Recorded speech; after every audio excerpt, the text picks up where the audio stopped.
Assalamualaikum warahmatullahi wabarakatuh. Alhamdulillah wassalatu ala rasulillah wa ala alihi wa sahbihi ajma'in. Sahabat-sahabat yang senantiasa dimuliakan oleh Allah Subhanahu wa taala, semoga semua aktivitas kita selalu mendapatkan keberkahan, dan tentunya mudah-mudahan usaha kita untuk meraih status P3K mudah-mudahan dimudahkan oleh Allah Subhanahu wa taala. Kali ini kita akan melanjutkan kisi-kisi soal-soal P3K.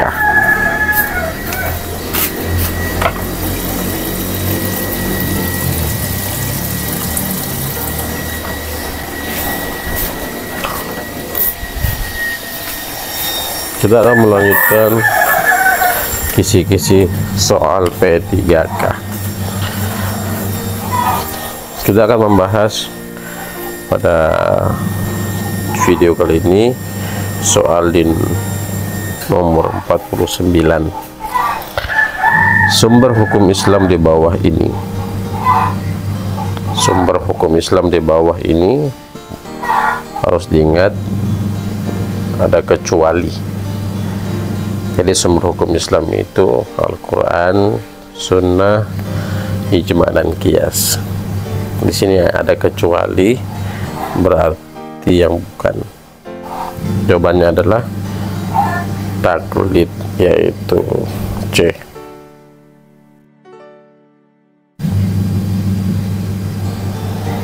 Jadi jawabannya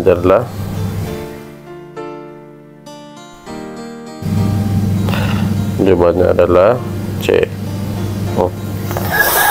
Disebut apakah hadis yang tidak berasal dari Nabi, melainkan karangan atau buatan orang-orang jahil yang ingin merusak kemurnian agama Islam? Ini hadis palsu. Disebutkan apakah hadis yang tidak berasal dari Nabi, melainkan karangan atau buatan orang-orang jahil yang ingin merusak kemurnian agama Islam. Disebut apakah, sahabat? Ya, betul. Jadi ada hadis A, hadis maudhu, B, hadis sahih, C, hadis Muslim, D, hadis Bukhari, E, hadis Majah. Tidak mungkin hadis sahih. Hadis sahih itu derajatnya paling tinggi. Hadis Muslim, perawi hadis yang paling banyak. Bukhari juga, Ibnu Majah juga. Berarti jawabannya adalah hadis maudhu. A. Soal yang ke-51. Mari kita baca ini. Ma salakakum fi saqar? Qalu lam naka minal musallin. Mengacu pada ayat Al-Quran tersebut, penyebab orang masuk ke neraka karena di dunianya A. durhaka kepada kedua orang tua, B. meninggalkan sholat, C. mencuri dan merampok, D. tidak puasa di bulan Ramadan, E. tidak ikhlas. Jadi mengacu kepada masalakakum fi saqar, qalu lam naka minal musallin. Jawabannya adalah ayat ini menceritakan tentang balasan bagi mereka yang lalai untuk melaksanakan salat. Jawabannya adalah B. meninggalkan salat. Selanjutnya 52. Ijtihad yang dilakukan secara bersama-sama dengan melibatkan banyak elemen dan unsur keilmuan disebut A. ijtihadi fardhi, B. ijtihad jama'i, C.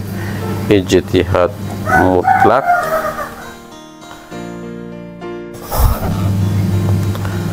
kemudian D. ijtihad bira'yi, E. qiyas. Ijtihad yang dilakukan secara bersama-sama dengan melibatkan banyak elemen dan unsur keilmuan disebut ijtihad jama'i. Yang benar adalah B. Jadi melibatkan semua elemen. Muktamar melibatkan elemen itu disebut dengan ijtihad jama'i. kumpulan ulama-ulama sedunia, itu disebut ijtihad jama'i. Soal ke-53, dalil nakli.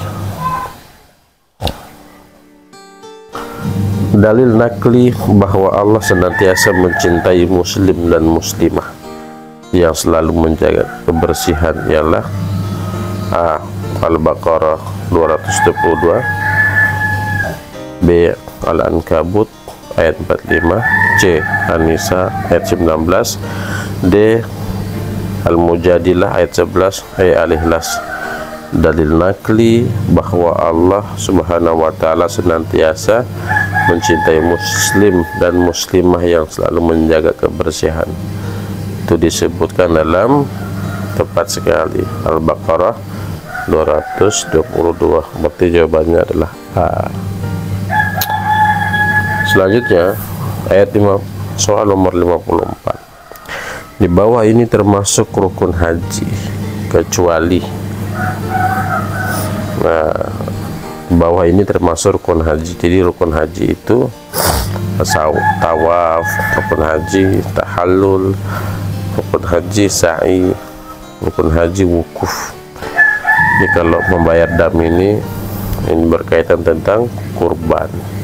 Berarti yang benar adalah karena ada kecuali. Di bawah ini termasuk rukun haji kecuali, berarti membayar dam, yaitu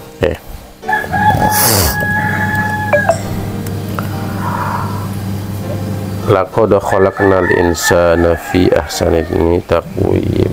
Dalil yang menunjukkan tentang perihal manusia diciptakan dengan bentuk yang sebaik-baiknya.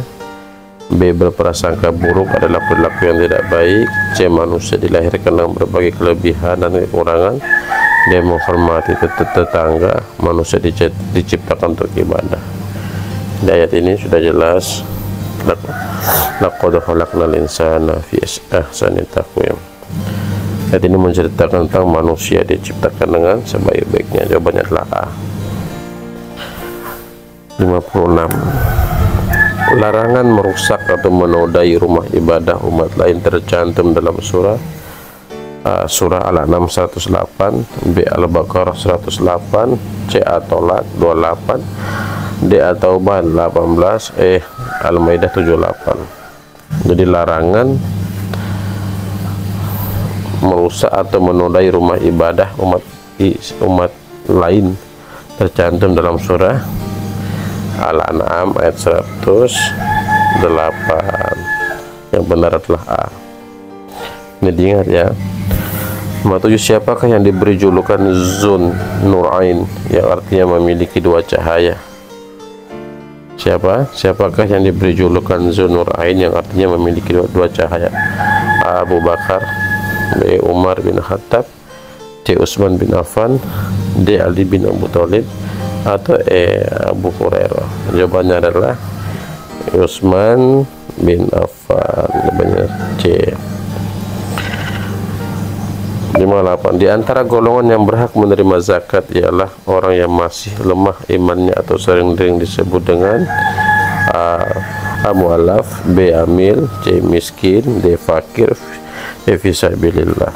Jadi jawabannya adalah A. Mu'allaf.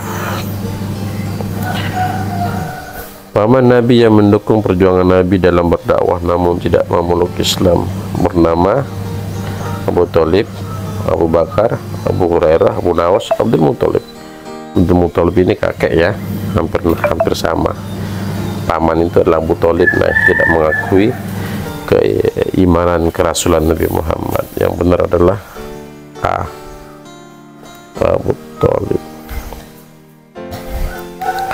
Kemudian apa yang dimaksud dengan agama samawi? A. Agama yang diturun dari langit, B. Agama yang diturunkan oleh Allah Subhanahu wa Ta'ala, C. Agama buatan manusia, D. Agama Islam atau agama Yahudi. Dimaksud agama samawi itu adalah agama yang diturunkan dari langit. Jawabannya adalah A.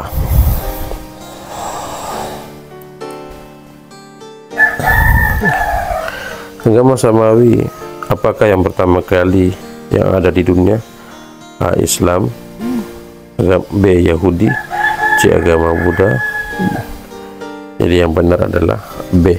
Agama Yahudi.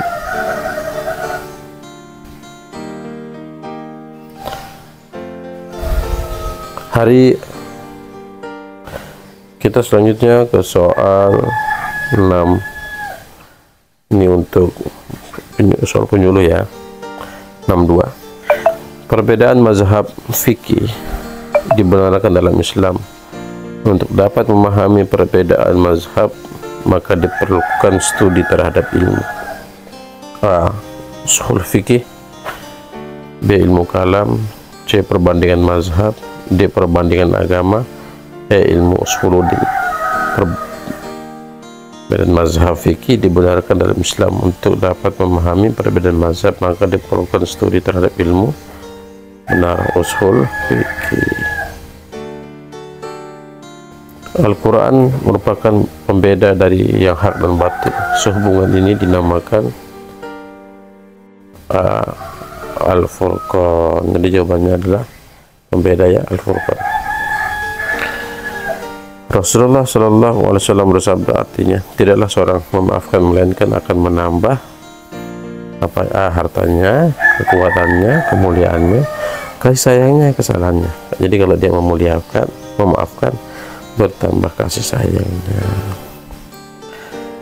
Menetapkan hukum haram atas ganja, heroin, morfin, dan pil BK yang secara eksplisit tidak ada dalam Al-Quran dan hadis akan menganalogikan pada haramnya. Khamar adalah termasuk dalam contoh bentuk ijtihad, Qiyas, istisbah, WF, masalah musalah, istisah, qiyas.